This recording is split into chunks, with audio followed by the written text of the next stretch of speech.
Bonsoir à tous, bienvenue dans œuf in the bazar. œuf in the bazar, c'est le bazar, oui, mais avec quoi? Avec un œuf. Pas n'importe quel œuf, car nous avons un spécimen rare dans la main, un œuf d'autruche. Comment percer cet œuf d'autruche? Car oui, il faut le percer. Une perceuse, c'est l'idéal. Vous avez un œuf avec une base terre et une base mère. Vous prenez la base terre ici, où vous avez une espèce de petit furon qui dépasse comme ça, hein, et on devrait tenir l'œuf comme ça. C'est sérieux? Et poser la perceuse comme ça. Attention, on y va. Ce qu'il faut, c'est pas riper parce que sinon, je vais me percer.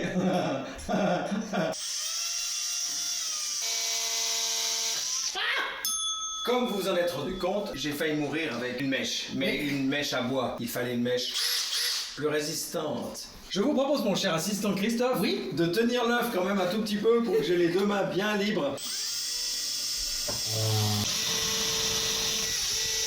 C'est bon! On l'a percé! On a fait un trou! C'est bon. Arriva España! Maintenant, ce qu'il faut faire, c'est changer la mèche. En mettre une plus grosse, je reviens. La mèche est bien plus grosse. Vous pouvez le confirmer, mon cher Christophe? Elle est plus grosse. J'agrandis le trou.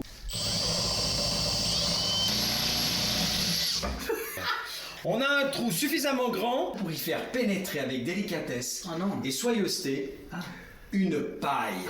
Vous allez me dire, mais pourquoi une paille? Il va falloir faire une espèce d'appel d'air. Oh. Et l'appel d'air ne peut se faire qu'avec quoi? Un trombone, un trou du cul ou une paille. J'ai choisi la paille. Il va falloir maintenant faire pénétrer cette paille. Une paille courbée, c'est toujours plus pratique. Vous allez comprendre pourquoi. Puisqu'il va falloir souffler dans l'œuf pour faire sortir le liquide. Donc je me mets au-dessus d'un récipient, c'est quand même préférable, et je souffle. Et regardez ce qui se passe. Le seul problème, c'est qu'il faut souffler jusqu'à ce que l'œuf soit complètement... Ah. En même temps, c'est la première fois. Hein. Merde. J'en ai bu. Coupé. Il faut savoir une chose très importante, c'est que dans un œuf d'autruche, il n'y a pas moins de 25 œufs normaux. Il y a du jaune. On se croit en Tour de France. Et c'est parti, le maillot jaune arrive. Il sort bien, il est sur la ligne d'arrivée. Souffle! Vas-y Forest, souffle! Au cas où l'œuf ne fonctionne pas, on prépare un petit chili con carne. La moitié de l'œuf est dans mon estomac. Mais je peux vous dire que c'est génial parce que ça fait un peu baume à lèvres. Regardez comme mes lèvres sont toutes oeilleuses. Wow. Peut-être un nouveau conseil beauté. Souffle! Pas oublier que c'est un œuf et pas autre chose, parce que si tu penses à autre chose, tu peux plus, hein. Mais tu sens encore quelque chose quand tu secoues le truc?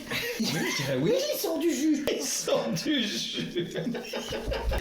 T'inquiète, je m'occupe du chili. Préparez toujours un repas 2, un repas B, un repas bis, on sait jamais. On passe au dessert, j'ai fait un cheesecake. J'en ai cuisiné des choses.